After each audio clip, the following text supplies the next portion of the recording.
नमस्कार दोस्तों, आज बहुत मस्ट इंपॉर्टेंट टॉपिक जो आपके साथ में शेयर कर रहा हूं। जो देख सकते हैं मेरे भाई, पहली क्वेश्चन यहाँ दिया हुआ है कि हीलियम के नाभिक में मेरे भाई कितना प्रोटॉन होता है, कितना न्यूट्रॉन होता है। तो हीलियम के नाभिक की बात कीजिएगा, इसमें 2 प्रोटॉन होता है मेरे भाई, 2 न्यूट्रॉन होता है। क्या होता है? 2 गो प्रोटॉन होता है और 2 गो न्यूट्रॉन होता है। तो इसी को आपको याद रखना है, ठीक ना। अगर मेरे वीडियो को आप पहली बार देख रहे हैं मेरे भाई, चैनल को सब्सक्राइब कर लीजिएगा, लाइक कीजिएगा, कमेंट कीजिएगा और शेयर भी कीजिएगा मेरे भाई, क्योंकि बहुत इंपॉर्टेंट क्वेश्चन ही बता रहा हूँ एग्जाम के दृष्टिकोण से मेरे भाई। सबसे भारी प्राकृतिक तत्व की बात कीजिएगा आप, सबसे भारी प्राकृतिक तत्व कौन सा हो जाएगा मेरे भाई? इसका आंसर की बात कीजिए तो यूरेनियम हो जाएगा। क्या हो जाएगा? यूरेनियम जो है मेरे भाई सबसे प्राकृतिक तत्व है। इस चीज़ों को आपको याद रखना है, ठीक ना। चलिए आपके साथ अगली क्वेश्चन में साझा करता हूँ। अगली क्वेश्चन की बात कीजिए तो अगली क्वेश्चन यहाँ दिया हुआ है, आप देख सकते हैं। स्टील की कठोरता प्रदान करने के लिए क्या चीज़ की मात्रा बढ़ाई जाती है? अगर स्टील की कठोरता को आपको जो है मेरे भाई बढ़ाना है तो उसमें क्या चीज़ प्रदान किया जाता है, इस चीज़ के बारे में बताया गया है। देखिए यहाँ क्रोमियम की मात्रा को बढ़ाया जाता है। क्या चीज़ की मात्रा को बढ़ाया जाता है मेरे भाई?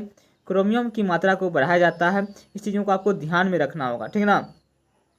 चलिए आपके साथ अगली क्वेश्चन में साझा करता हूँ, अगली क्वेश्चन में साझा करता हूँ, अगली क्वेश्चन में साझा करता हूँ। इसके बाद है क्वेश्चन, भारी मशीनों में स्नेहक के रूप में प्रयुक्त होता है। भारी मशीन में स्नेहक के रूप में प्रयुक्त होता है मेरे भाई। क्या प्रयुक्त होता है मेरे भाई? ग्रेफाइट होता है। क्या होता है? ग्रेफाइट प्रयुक्त होता है भारी मशीन में स्नेहक के रूप में। इस चीज़ों को आपको ध्यान में रखना है मेरे भाई, और वीडियो को पूरा देखना है मेरे भाई।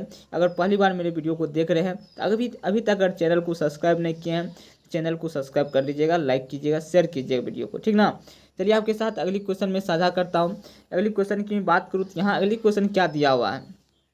अगली क्वेश्चन यहाँ दिया हुआ है, हेलोजन में सर्वाधिक अभिक्रियाशील होता है। हेलोजन में सर्वाधिक अभिक्रियाशील होता है क्या चीज़? हेलोजन के समूह जो है उसमें सर्वाधिक जो मेरे भाई क्लोरीन भी हेलोजन के रूप में ही आता है, तो उसमें फ्लोरीन भी आता है। इसमें सर्वाधिक क्रियाशील की बात कीजिएगा तो इसका आंसर हो जाएगा, क्या चीज़ होगा आंसर इसका? फ्लोरीन हो जाएगा, फ्लोरीन। इस चीज़ों को ध्यान रखना है आपको। हेलोजनों में सर्वाधिक अभिक्रियाशील होता है फ्लोरीन, इस चीज़ों को ध्यान रखना है, यही आंसर हो जाएगा। चलिए आपके साथ अगली क्वेश्चन में साझा करता हूँ मेरे भाई। पृथ्वी के चारों ओर गैस का समूह क्या कहलाता है? पृथ्वी की जो है मेरे भाई चारों ओर गैस के समूह की बात कीजिएगा, है ही पृथ्वी के चारों ओर गैस का समूह है। इसको क्या कहते हैं हम? इसको वायुमंडल कहते हैं। किसको क्या कहते हैं मेरे भाई? वायुमंडल कहते हैं, वायुमंडल कहते हैं। तो इस चीज़ों को आपको ध्यान में रखना है, ठीक ना। चलिए आपके साथ अगली क्वेश्चन साझा करता हूँ। अगली क्वेश्चन यहाँ क्या दिया हुआ देखिए आप, ये क्वेश्चन दिया हुआ यहाँ पे, अम्ल वर्षा का मुख्य घटक क्या है? अम्ल वर्षा किसके कारण से होता है? तो अम्ल वर्षा मेरे भाई यहाँ देख सकते हैं सल्फर डाइऑक्साइड यानी कि SO2 के कारण अम्ल वर्षा होता है। तो इस चीज़ों को आपको याद रखना है, ठीक ना। उसके बाद अगले क्वेश्चन में साझा करता हूँ, शक्कर का किण्वन से क्या बनता है? शक्कर का जो किण्वन होता है उससे क्या बनता है मेरे भाई? शक्कर के किण्वन से बनता है इथाइल अल्कोहल। क्या बनता है? इथाइल अल्कोहल बनता है, इथाइल अल्कोहल बनता है, ठीक ना। शक्कर का किण्वन से क्या बनता है? इथाइल अल्कोहल बनता है। तो इस चीज़ों को आपको ध्यान में रखना है, ठीक।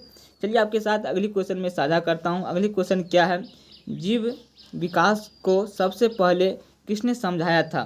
किसने जीव के विकास को समझाया था सबसे पहले? तो इसका आंसर हो जाएगा लेमार्क ने। लेमार्क क्या क्या समझाया था? जीव के जो डेवलपमेंट होता है इस चीज़ों के बारे में बताया था, तो यही आंसर हो जाएगा। चीज़ों को लेमार्क, इस चीज़ों को याद रखिएगा। चलिए आपके साथ अगली क्वेश्चन में साझा करता हूँ। अगली क्वेश्चन क्या है देख सकते हैं आप, इसका आंसर हो जाएगा, रेडियोधर्मी तत्व से किरणें निकलती है। रेडियोधर्मी तत्व से किरण निकलती है मेरे भाई। तो इसका क्या, कौन सा किरण निकलती है? तो इस चीज़ों को ध्यान रखना है। यहाँ अल्फा किरण भी निकलता है, बीटा किरण भी निकलता है, गामा किरण भी निकलता है, ठीक ना। रेडियोधर्मी तत्व से कौन सा किरणें निकलती है?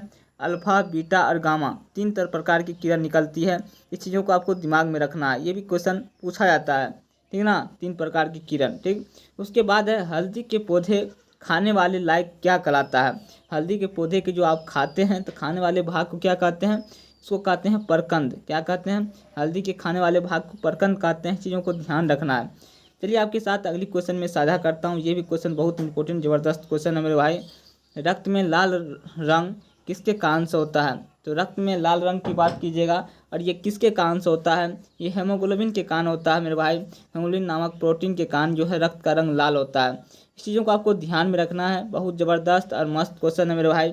और ये चीज़ आपको समझ में आ गया होगा। रक्त का लाल हीमोग्लोबिन के नामक प्रोटीन के कारण होता है। ठीक, तो मेरे भाई अभी आपको कम से कम मैं 10 क्वेश्चन अभी कराया हूँ।